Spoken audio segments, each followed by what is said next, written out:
Overlord, escape from Nazarick. 4 words that mean something to someone out there. Not to me, I haven't got a clue, and if you're like me, you don't have a clue what it means, well, don't worry. You don't need to know, because this is an awesome game regardless of whether you think Overlord is this or this. Let's see what this is all about.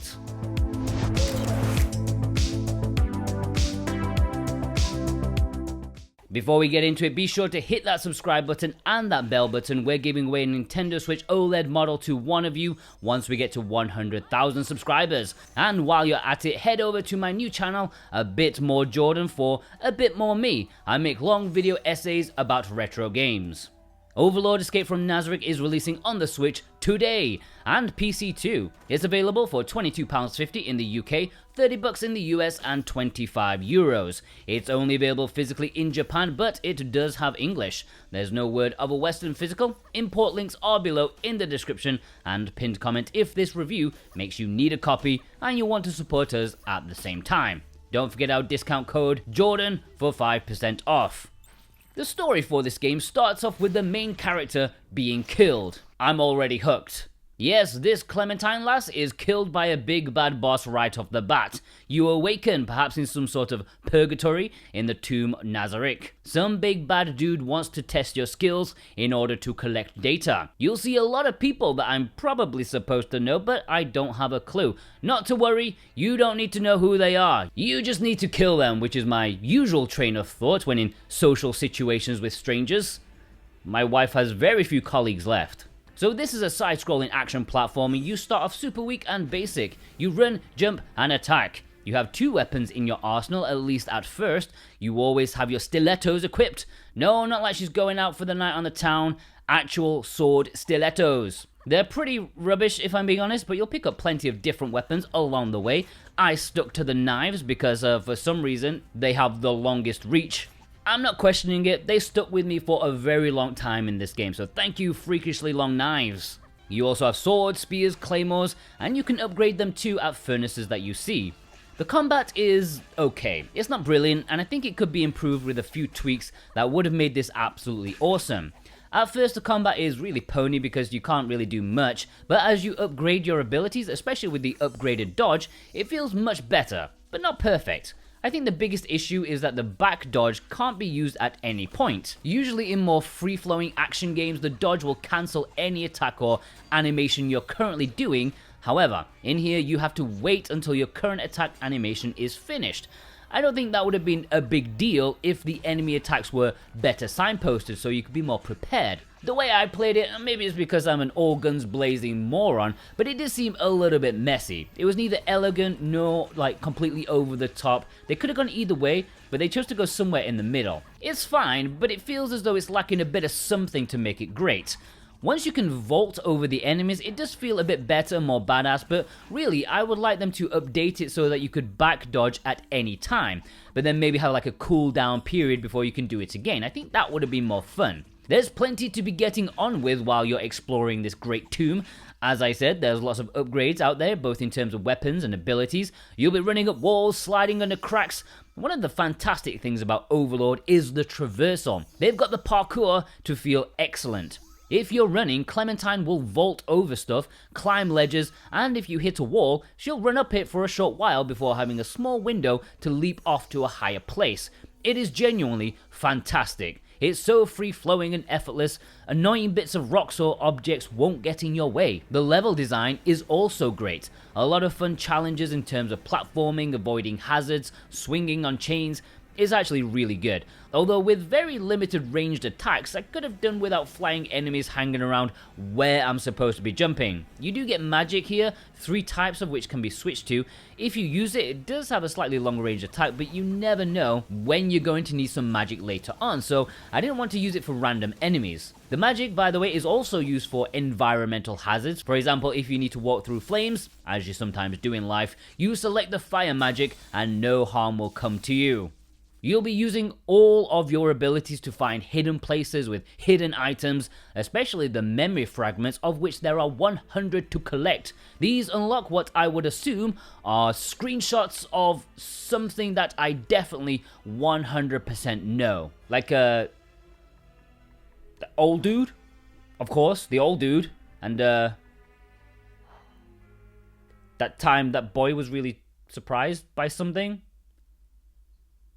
Unforgettable, shocking. The Morning Star is perhaps one of the most badass weapons in history.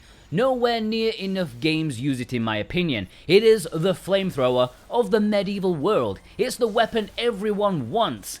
And Escape from Nazarick not only uses it as a weapon, oh no, that is not enough. But here you can also slam it into walls and swing from it, enhancing that parkour experience even more. Seriously, many games have this grappling hook swinging mechanic thingy-mabob. None of them use a Morning Star, and therefore none of them are as good as Escape from Nazarick. Unfortunately, this is by far and away the worst part of the game. I don't know what it is, but I don't know how they could have made this so fiddly. Firstly, it's just a bit too short, something that's been said to me quite a lot in my life, and it's not particularly generous with its connection. That's not really been said to me in my life, but anyways, it prefers not to connect with the ceiling than actually connect. Secondly, while you can connect from a diagonal shot of the Morning Star, it is much easier if it's a shot straight upwards, as diagonally it is comically short, but that leaves the issue of the game not recognizing an upward press, since when you have to run and jump over, naturally you're pressing sideways to get momentum, so then you have to switch direction upwards and then unleash the Morning Star. Unfortunately, this does not work well, and at least 50% of the time, the game was too slow to recognize my new directional input and leave my Morning Star as flaccid as myself after 3 beers. What? So this leads to much frustration with the game, especially in certain segments where you're Tarzaning around. I hope they can patch in just slightly more generous hit detection with that. It doesn't completely dampen my enthusiasm for the game, but I know you will get frustrated by it too. I would say it's the hardest part of the game, because on the whole, it is a pretty easy experience. I played on normal difficulty, and the only times I died were on boss battles, and those deadly trap areas where you're being chased by spikes or the ceiling is falling down, you know, those things. And to be fair, you don't even die with those, you just lose a bit of health and start back at the beginning. Those are tough though, especially when you're further in the game and you've gained all your abilities. The game makes you use them all at once after one another. You're sprinting, sliding through small gaps, slowing down time, changing elements, and swinging over gaps. When you get it right, it feels great, but I'm pretty sure you'll balls it up at least 3 times before you get it right. You'll have noticed that up to this point, I have not said the dreaded Metroidvania word. And it's not only just because I hate it, I do hate that word, but yeah, it is a Metroidvania, but it's also incredibly very, very linear. Sure, you can go back and pick up collectibles, but the level design and the signposting is just so on point here, you actually have to try to get off track or get lost. You move from one area to another seamlessly. Some will like this, some probably won't, but I do think it flows very well, and the pacing is excellent. I have to praise this game just about everywhere in terms of its visuals. It is quite a treat in my eyes. The environments are fantastic, both the foreground and background, bustling with detail. There's a good variety as well. Ice, fire, you know, the usual tropes when it comes to video games. You're not just walking around one castle-like environment. The pixel art on the characters really pops off the Switcher screen as well. I bet this would look lovely on an OLED model, which you can win, by the way. Subscribe! Although I do want to point out Clementine's non-sprinting, like basically her walking animation, it is just hilarious. I don't know if this is intentional or not. Like, it seems as though it could be part of her personality. She seems to be, shall we say, a headstrong lass. Her normal walking animation is just great. It is the walk of someone who's seen their partner getting chatted up at a bar and is making a beeline to lamp the dude. She is on a mission and no pissed up friend is gonna hold her back. The only animation that's missing is her wiping her mouth after just downing a beer in preparation. I do want to talk about the performance because it's okay. Like 95% of the time it's perfectly fine, working well, but once in a while you come to some areas where you can really feel the Switch struggling to keep up. Thankfully that didn't impact the gameplay much. And also I should mention the game also crashed twice on me, once straight to the home screen and one time freezing, so I had to manually close the app. It is fine though, there are so many save areas, it would be very difficult to lose a lot of playtime. Before we get into the final verdict, just remember, if you want to pick this up physically, check the links below in the description and the pinned comments. You can import a physical version of this game from Japan, which does have English. There's also a collector's edition too, which might be out of stock by now, but if not, it does include a book, probably in Japanese, a soundtrack CD and diorama. Now, there is no word of a Western physical release as of yet, so this is your only way to own it physically and keep it yours forever. And if you click our links and buy something, you also support SwitchWatch at the same time, and in return, you can also get 5% off any physical item from PlayAsia with our coupon code Jordan. Yeah, that's my name, Jordan, and it's also free shipping over $100. There's also eShop credit available at SwitchWatch.net. Overall, I think Overlord Escape from Nazarick is a very good game that could have been an outstanding game. With great pacing, really good level design, style in both its visual and audio, classic gameplay, lots of elements that are used well. It's also got a Morning Star, and while that should be an instant 10 out of 10, that said Morning Star is partly responsible for the wall-clinging elements, which will annoy a lot of people. Plus, the combat is fine, but currently a little bit mindless. That being said, some small tweaks, those could easily be sorted out in an update if the developers are open to feedback and adjusting, and I really hope so. I had a fantastic time with Overlord, aside from those moments where I started flying into spike pits because of my floppy medieval weapon. But whether you're a fan of Overlord or not, I think you will enjoy this one. Did you enjoy Record of Lodoss War? Well, this is basically that, but in many regards, it's better.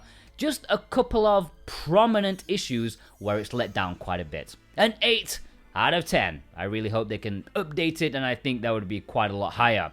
Alright, thanks for watching this video. Big up to our executive producers, Dane Wilkinson, God of Resin, Boombox, Brent McLean, Jonathan Rumor, Santa Tartaruga, Alexander Cato, JCrod7776, Elissa, Punky Dooster, Cartoon Soren, Robotech, Z, Raven Knight, Thorn Metal Luna, Parsnip Coffee, Issa, Vay, Mental Traveler, Grantsert, Viz, Jennifer M, Instacritic, Precision Plague, Kadacha, plus you. Yeah, you watching right now. If you watched all the way through, you're a legend. Please leave an emoji that you think would make a fine medieval weapon. What would you like to see as a medieval weapon via emojis?